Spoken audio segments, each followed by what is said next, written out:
वानर वीरो, लंका का द्वार खुल गया है तुम सबके लिए। जय श्री राम। जय श्री राम।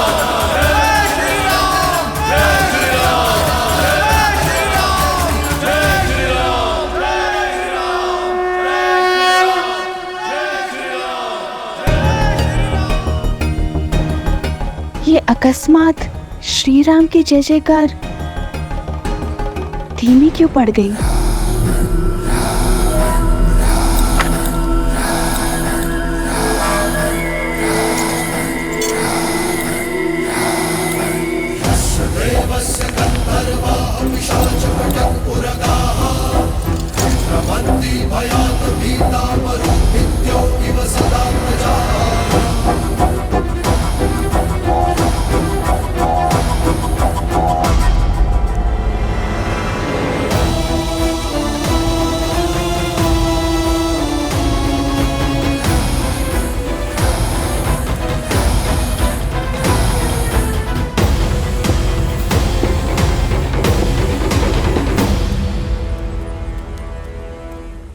सीता, बुरा समाचार है।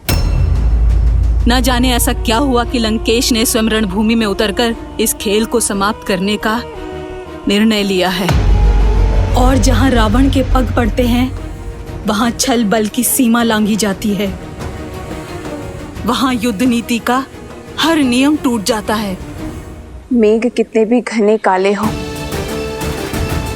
सूर्य उन्हें चीर कर निकल ही आता है।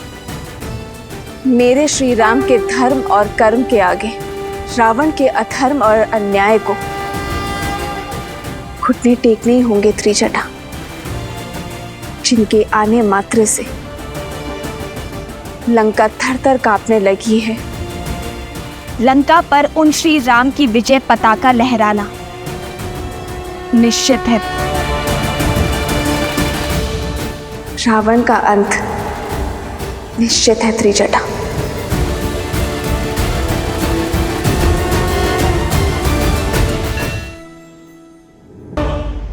किस पर कैसे प्रहार करना है, क्या प्रहार करना है, अब ये मैं बताऊंगा। युद्ध भूमि पर क्या होगा, इसकी योजना अब स्वयं रावण बनाएगा।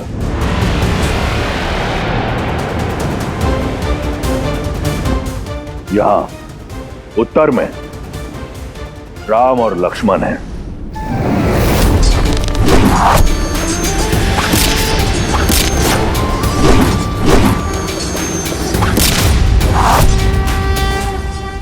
वहां दक्षिण में सुग्रीव और अंगद।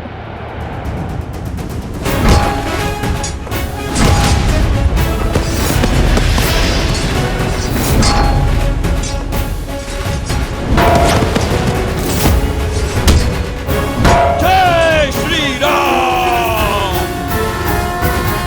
और यहां मध्य में वो वानर हनुमान।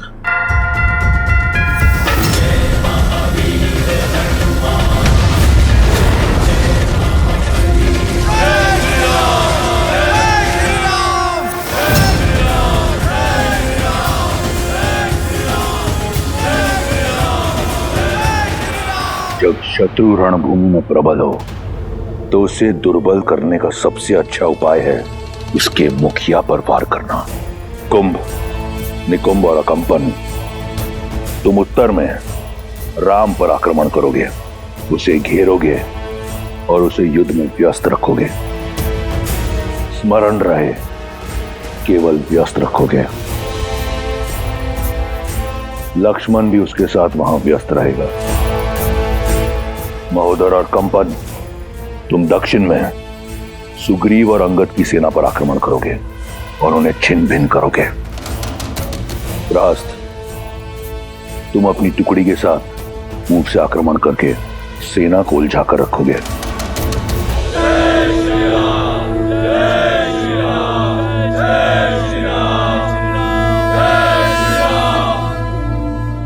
रास्त, मुख्य द्वार खोलो। परंतु महाराज, मैं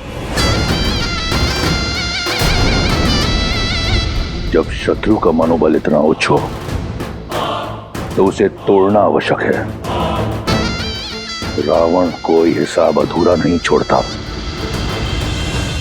वार हुआ है तो उसका पलटवार भी होगा। लेन देन अभी शेष है। उन वनवासी और उनके मरकटों को अब ज्ञात होगा कि महादेव ने मेरा नाम रावण क्यों रखा।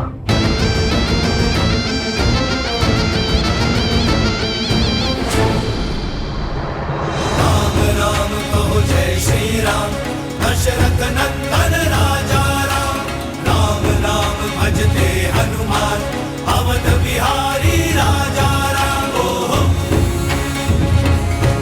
ओहो,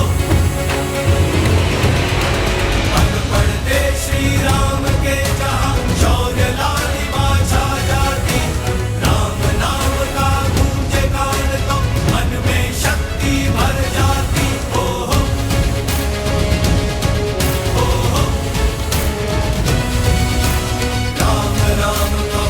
श्री राम, दशरथ नंदन राजा राम, राम नाम भजते हनुमान, अवध बिहारी राजा राम। तुम वीर पुरुष, तुम पराक्रमी, तुम मर्यादा के हो स्वामी, साथ तुम्हारा जिसके साथ, तुम संकट हर लो। जय श्री राम। वानरों का उत्साह देखकर ऐसा लग रहा है कि हम आज ही लंका पर विजय प्राप्त कर लेंगे। आगे बढ़ते रहो वीरो। आज मुझे दुश्मन के गढ़ पर श्री राम नाम का ध्वज देखना है। राम की सेना जीतेगी और ध्वज हवा में लहरेंगे। राम राम तो जय श्री राम, दशरथ नंदन राजा राम, राम नाम भजते हनुमान, अवध बिहारी। भैया, आज तो प्रतीत होता है कि इस लंका पर हमारी विजय लगभग निश्चित ही है। यदि आज ऐसा हो गया तो इस लंका पर हमारी विजय की पताका मैं स्वयं जाकर फहराऊंगा।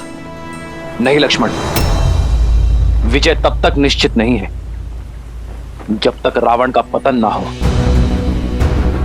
रावण कोई सरल योद्धा नहीं है, एक जटिल योद्धा है।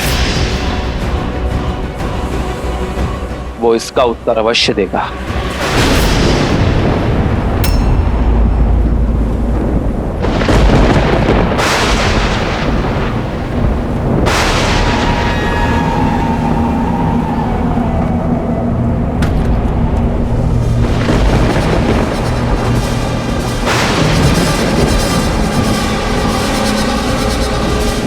अपने स्थान पर टिके रहो साथियों।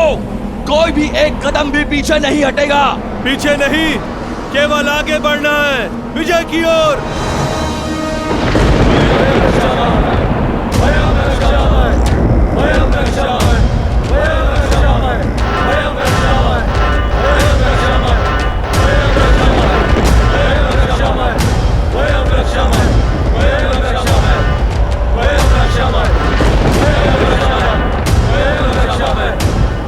ये ध्वनि और धूल की ये आंधी अवश्य ही किसी नए व्यूह की रचना की तैयारी लगती है भैया।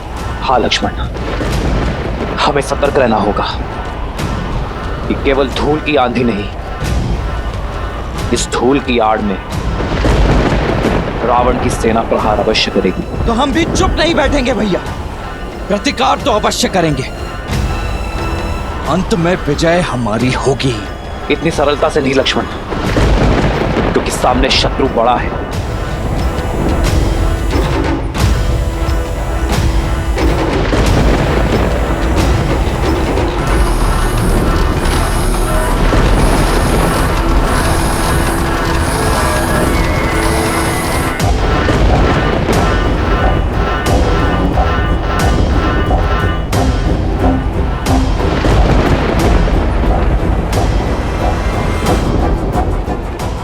ये हो क्या रहा है?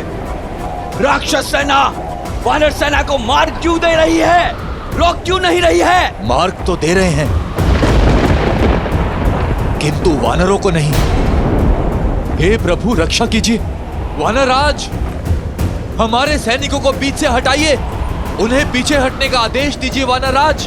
परंतु क्यों? क्योंकि रावण आ रहा है। किसी नियम को ना मानने वाला यम का स्वामी दशानन लंकेश रावण युद्ध भूमि में पधार रहे हैं।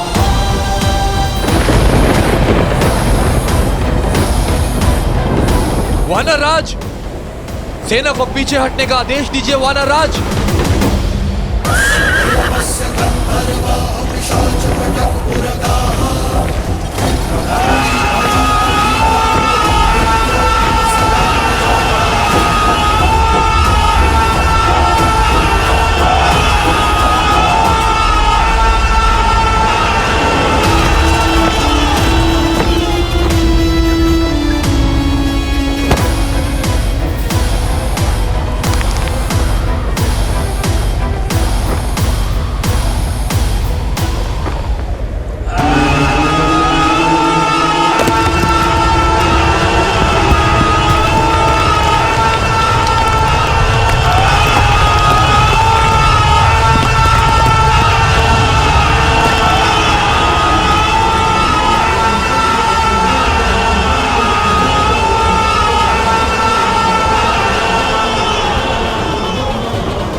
ये रुदान तो माता पार्वती से भी सहा नहीं गया था, और इसी रुदान के कारण महादेव ने लंकेश को रावण का नाम दिया था। ऐसा रुदान जो पाषाण को पिघला दे, लौह में भी दरार डाल दे। हटो, सामने से हटो।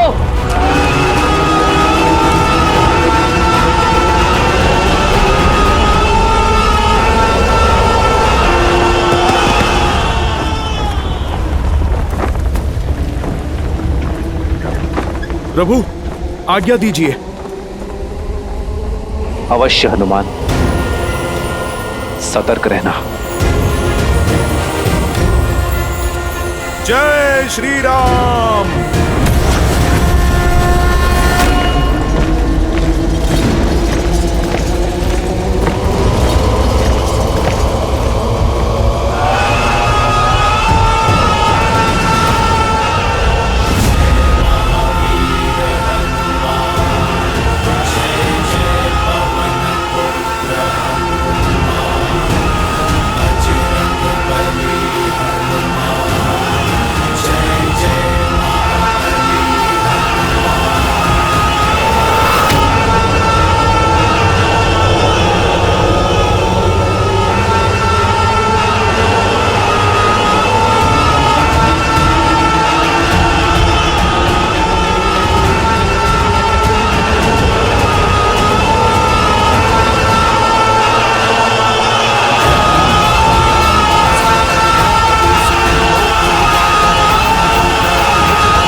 क्षण है अति विरोध का।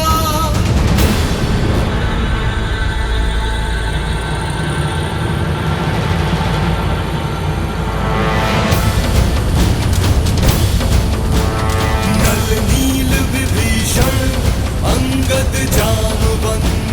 भयं रक्षामा, भयं रक्षामा, भयं रक्षामा, भयं रक्षामा, भयं रक्षामा, भयं रक्षामा, भयं रक्षामा, भयं रक्षामा, भयं रक्षामा, भयं रक्षामा, भयं रक्षामा।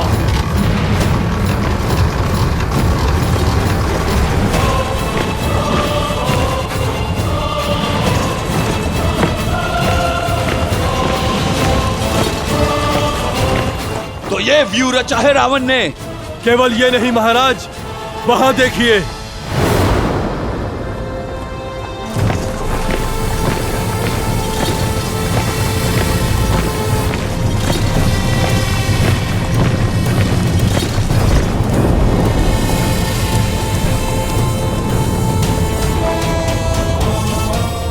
निकम, हमारा उद्देश्य राम को बाकियों से अलग करना है।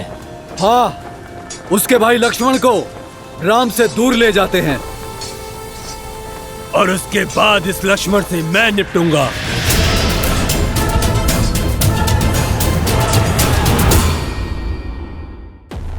तो आ गई तुम, तुम्हारी प्रतीक्षा थी। युद्ध का पहला दिन है और रावण रुदान कर रहे हैं। कारण जानने की उत्सुकता खींच लाई। उत्सुकता नहीं, तुम्हारी मृत्यु तुम्हें यहाँ खींच लाई है। उद्दंड वानर, मेरा ये रुदान तुम्हें यहाँ खींच लाने के लिए ही था। मेरी युक्ति सफल हुई। अरे, इतना प्रेम उमड़ आया मुझ पर। लंकेश, मैंने तो तुम्हारी लंका जलाई है। वैसे हर बार अनुचित स्थान पर तुम जाते हो। पहले तुम अंगद के पांव में गिरे और अब तुम मुझसे भेंट करने चले आए। लंकेश, तुम अपना लक्ष्य सुधारो। तुम प्रभु श्री राम से भेंट करो, उनके पैर पड़ो। उससे भी मिलूंगा, परंतु पहले तुमसे मिलना आवश्यक था। बिन बुलाए तुम मेरी लंका में आए। लंका की मर्यादा का सम्मान रखते हुए मैंने तुम्हारे प्राण छोड़ दिए। आज तुम एक बार फिर लौटे हो और तुमने मेरे इंद्रजीत को मूर्छित कर दिया। आज तुम्हारे समक्ष लंका का राजा नहीं, एक पिता खड़ा है और तुम्हारे हर वार का उत्तर देने को सज है। आज यहां तुम्हारा संहार होगा वानर, और उस वनवासी को आभास होगा कि लंका की ओर आंख उठाकर देखने वाले की क्या स्थिति होती है।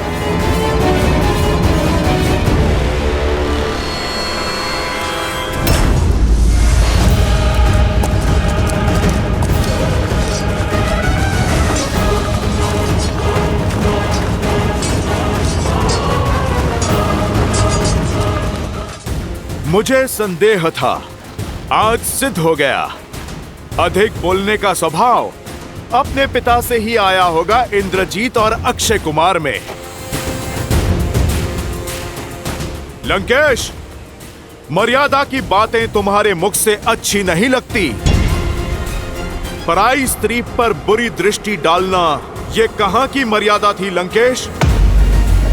राजा होकर दूत का अंग भंग कर देना ये कहां की मर्यादा थी लंकेश? मेरी पूंछ जलाकर मुझे सदा ग्लानि और लज्जा का जीवन देना चाहते थे तुम।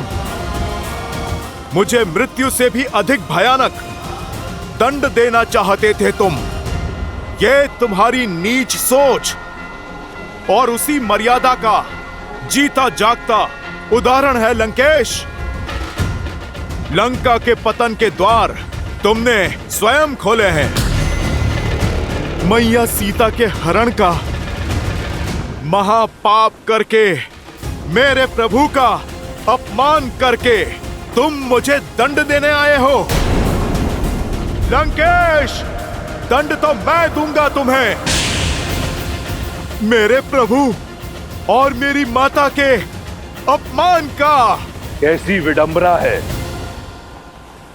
जब राम और लक्ष्मण ने मेरी बहन की नाक काटी तो उन्होंने मर्यादा नहीं लांघी।